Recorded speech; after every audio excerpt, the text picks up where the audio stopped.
Okay, so good day, everyone. So for today, we're going to discuss about the e-governance for public service delivery. Okay, so e-governance or electronic governance refers to the utilization of information and communication technology to facilitate the delivery of public services and enhance governance processes. In the modern era, no, e-governance has emerged as a transformative tool revolutionizing the way government interact with citizens and streamline administrative processes. One of the key aspects of e-governance is its stability or its ability to increase accessibility and convenience for citizens. Through online platforms and digital portals, individuals can access government services from anywhere at any time, reducing the need for physical visit to government offices and minimizing bureaucratic hurdles. E-governance foster transparency and accountability within the government. So by digitizing administrative procedures and making information readily available to the public, okay, government can enhance trust, no, and legitimacy among citizens. And this transparency also acts as a deterrent to corruption as electronic records leave a digital trail that can be easily monitored and audited. E-governance initiative also lead to greater efficiency and cost effectiveness in public service delivery. Automation processes such as application submissions and approval reduces paperwork and human error, thereby streamlining operations and saving both time and resources for governments and citizens alike. And to give us more details to the topic, let us all welcome our presenter. Go ahead, ma'am.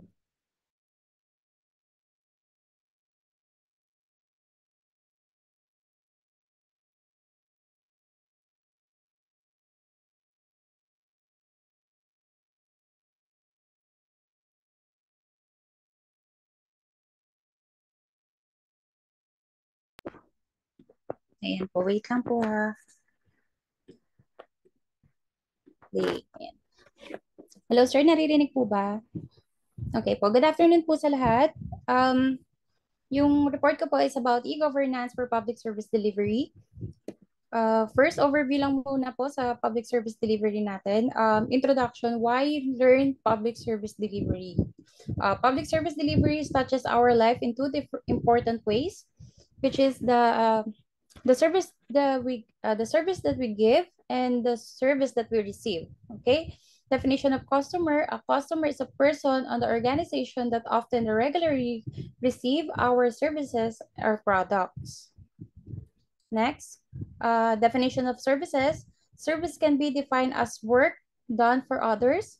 In public service delivery, ang customer natin dito ay ang ating citizen. It should be served by the modern and professional ways of the customer handling. This includes listening to empathy to customers, providing options and alternatives, showing friendliness and customers, fairness, and providing informations. So now we have the digital platform for delivery of government services. So pwede na din po tayo magbigay ng serbisyo kahit hindi po tayo naka-face-to-face. So, ayan po. Meron tayong government websites. Citizens can given access to the wide variety form application that online services pertaining the variety of topics, including the social services, permit, and licenses.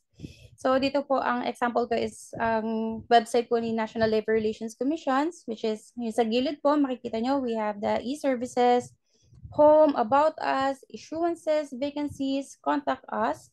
At dun sa pinaka-front ng page, makikita nyo na din po yung mga events, mga announcements, and dito sa side yung mga approved seal po. So yan, may mga offer din sila na e-services and related links which is downloadable na pwede ma-access po ng mga citizens. Next, mobile application. The service the paying taxes and checking eligibility for the government benefits, tracking application, and receive real-time updates and alerts. So, example dito is yung egov.ph, which is isa siyang app na pwede natin matransact yung iba't ibang agencies, yung pwede tayo makakuha ng mga IDs sa SSS, PhilHealth, Pag-ibig, sa isang app lang siya. And meron tayong example nga natin yung kay Sir Justy na QC e-services na pwedeng ma-access yung mga transportation, mga vaccinations, kung kailan yung schedules, mga requirements for scholarships. Ayan. Next po, online portals. Citizen may monitor their interaction and they receive the individualized recommendation and notifications. Yung portal po natin dito, example ko is yung sa LTO portal. Ito yung mga services na ino-offer ng portal na yon. Pwede ka na magkaroon ng driver's license and renewal, pero I think this is a appointment. So, naka-indicate dyan kung ano yung mga dapat mong dalhin na documents to submitted to LTO bago ka pumunta doon. So, ayan, para alam mo na yung list of requirements. Yan, we have the check LTO violations, LTO transactions. Ayan yung itsura po ng portals. Next, the electronic payments gateway is a network through which your customer can transfer funds. So, malaking tulong po ang ating mga electronic payments sa pagbabayad po nating bills, benefits, ayan. So, ito po yung mga list of electronic payments sa Pilipinas. Okay, next po. Social media platforms. This makes possible to have a conversation in real time, facilitate the rapid dissemination of announcements. So we have gamit na gamit po Facebook, YouTube, Instagram, ayan, Twitter. Kasi ang Facebook po yung pinaka-user-friendly na pwede kayong makagawa agad ng page in just one click na lahat na ata ng municipality ata ngayon meron na silang mga pages na pwedeng mag-post at pwedeng makipag-engagement sa mga citizen. Okay, pwede sila mag-comment sa mga posts nila. Okay, next. We have the online consultation and public feedback platforms. Is the citizen are given the opportunity to engage in decision-making process through the use of online polls, discussion, forums, and public comments area. So parang sa Facebook na din po yan, yung nagpo-post po sa Facebook and pwede po dun mag-comment. And meron din po dito, example yung sa PRC, naglalagay po sila ng parang QR code siya na pwede mo siyang i-scan and then mag-a-appear po yung isang Google form kung saan pwede kayo maglagay ng feedbacks. Okay? Next po, open data platforms. The data sets that enabling them to examine the data to put the variety of context. This help to increase the transparency and voters' decision-making that is data-driven. Okay? Next po, mobile SMS services, a short message for a dissemination of vital information and warnings, particularly in emergency and natural disaster. Ayan na po yung NDRRMC, which is nakaka-receive po tayo ng SMS galing po sa RDMRRMC na about sa disasters, kung saan ba may sakuna, kung saan may lindol, nung ilang magnitude. So, mas nagiging aware na po si citizens. Okay? Next po, online appointment system, application for passport, renewal driver's license, or visit the government agency through online appointment system. So, actually, nung nakaraan, nag-asikaso ako ng passport. Yung sa DFA po, yung ginagawa nila doon, pwede ka na palang mag-book ng appointment sa pinakamalapit na area and kung kailan mo gusto. Magpapakita sila dyan ng date kung kailan. And after that, pag nakapili ka na, meron na dyang mode of payment which is e-service din po. Kayo magbabayad. Within 24 hours, kailangan ma-validate yun at kailangan mabayaran. Next po, chatbot and virtual assistants. It's artificial intelligence that may give the citizen automatic solution and their question and guide them through the various government procedures. So, si Messenger po, meron na po siya mga chatbots. Mag-appear na doon yung mga possible na pwede mong itanong and ready na po yung mga isasagot ni chatbots. Okay? Next po, e-payment service, e-payment system and financial inclusions po. So, unang-una, accessibility and convenience, easily perform financial transactions, even not have access to actual bank. Imagine, pwede na po tayo mag-transact, pwede na tayo mag-transfer ng fund, magbayad ng bills without access to actual banks. Okay? Next, reduce the transaction cost. Electronic payments is typically reduce the transaction cost because now it's simpler for those lesser incomes to engage in financial activities without ranking up big costs. So hindi mo na kailangan pumunta ng city para mag-withdraw. Hindi mo na kailangan pumunta ng city para makagbayad ng bills. Now, pwede ka nang mag-e-payment. And now, hindi ka na kailangan din di ba sa bank, kapag mag-open ka ng bank account, kailangan may mga maintaining balance. Sa mga mobile wallet po, wala na siyang maintaining balance.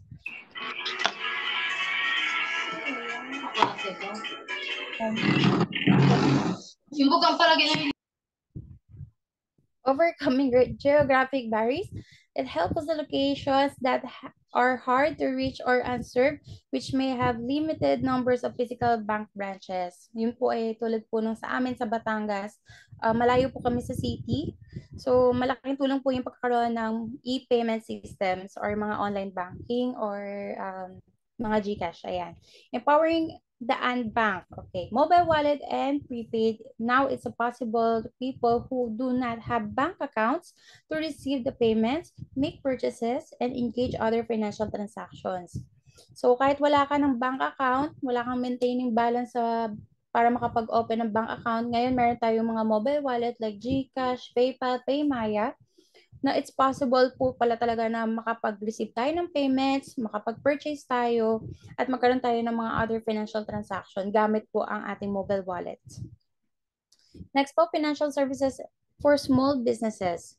Enable them more efficiently receive payments, pay their suppliers, and manage their finances.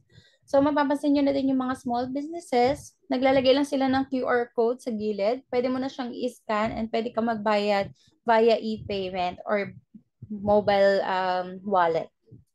So, minsan ginagawa na din po nilang business ang pagkakaroon ng e-wallet. Like, nagpapa-cash out. So, pinapatungan lang nila ng 5 pesos, 10 pesos. So, nagiging business na din po nila yung mismong e-payments. Next, security and transparency. Transaction conducted using e-payment system are both safe and transparent. Yes po, transparent and safe po dahil si e-payment system, humihingi po siya ng ID, mga valid IDs. And lahat po ng transaction nyo is papasok siya kay Google. Makaka-receive kayo ng mails, SMS, yung mga receipt ng purchases nyo ay makikita nyo sa SMS nyo. Next po, credit access. From e-payment can be used to evaluate a person, company's credit worthiness, even when the person, company does not have traditional credit history. So, nakikredit na din po kahit wala tayong mga bank accounts. Ayan, gamit lang po si e-payment. Next, government disbursements to disburse social welfare payments, pension, and other benefits directly or beneficiaries account to reduce the leakage. Ayan po. Pwede na din tayo magbayad ng mga benefits natin gamit si e-payment. Integration with other services. Financial services such as savings account, insurance, and investment product that strengthen the capacity of financial reliancy. So, yung kahit wala tayong bank account, pwede na tayo magkaroon ng savings account gamit yung mga mobile wallet. Pwede din insurance and investment. Ang alam ko po yung GoTime Bank, yun lang ata yung e-wallet, parang na pwedeng tumubo kapag nagsisave ka. Ayan. So, may mga ganun na pong offer si e-payment system. Next, enhancing the transparency and accountability through governance. Okay? Open data information sharing. Its open data portals provide citizen access datasets, budgets, and other vital information, enabling them to monitor the government activities. Tulad nga po sa website, nakikita po dun yung mga news and mga activities po ng isang agencies. Real-time updates and notifications, updates regarding the government services, policies, and events. Ayan. Online public consultations, citizens can provide feedback and suggestions, ensuring the participatory approach to the government and policy making. Next po, digital governance dashboard. This provide a clear picture of the government performance and accomplishment. Example na lang po natin dyan yung KPI at metrics. Last po, e-procurement and tendering. This increase the openness and transparency of the government purchasing procedures. Meron pa pala. Next po, online financial report gives the public access to financial statement and budgets maintained by the government. This encourages the budgetary openness and contributes to the reduce the instances and financial mismanagement. So, ayan po yung mga, makikita nyo madalas po yung sa, sa COA, may, sila, pinapakita nila dun yung mga budgetary sa DBMs, ayan. Public service delivery feedback. Feedback loops assist the government agencies to identify areas in which may improve and so increasing their level of accountability. Allow to the citizens submit the feedbacks. So, ayun po. Kailangan talaga nagkakaroon ng feedback loops para makita po ng isang agency kung effective po ba yung service of delivery nila or friendly user ba yung mga applications. So, kung meron pa ba dapat i-improve. Next po, online whistleblower mechanism. Citizens and employees of the government are able to denounce the corrupt activities or improper behavior and other criminal actions without fear and retaliation. So, yun na nga po yung pagkakaroon natin ng 888. So, ayan. Nagkakaroon po ng whistleblower din po. As in, kapag meron po kayo, ako po as a frontliner po ng dati sa NLRC, talaga po may mga tao na nananakot sa amin. May time po na nananakot kapag hindi po nila maintindihan yung procedures and feeling po nila ay sila po ay tawag dito, naaabuso. Ayan, sinasabi po nila na magpapa-88 sila.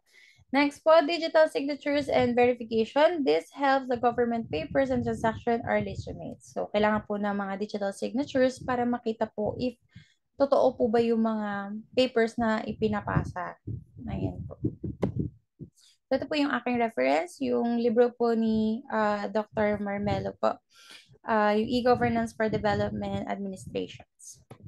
So, ayun lang po. Marami pong salamat.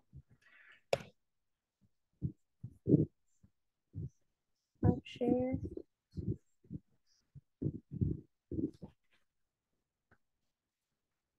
Okay, again, e-governance promotes inclusivity by bridging the digital divide. So by ensuring that online services are accessible to all citizens, including those in rural or marginalized areas, governments can foster greater social equity and ensure that no one is left behind in the digital age. Another significant benefit of e-governance is its potential to spur innovation and economic development. By embracing digital technologies, government can stimulate entrepreneurship and job creation in the tech sector while also attracting investment from the private sector. However, e-governance initiative must also address concerns regarding data privacy and security.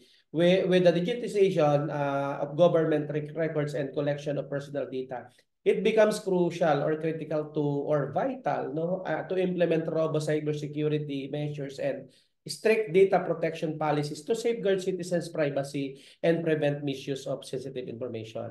So, again, as our presenter mentioned, e-governance holds immense potential to transform public service delivery, making it more accessible, transparent, efficient, and inclusive. So by leveraging the power of technology, governments can not only improve the lives of citizens, but also strengthen democratic governance and drive sustainable development in the digital age. So I think that's it for Ms. Makatangay discussions or topics. Thank you so much, Ms. Makatangay.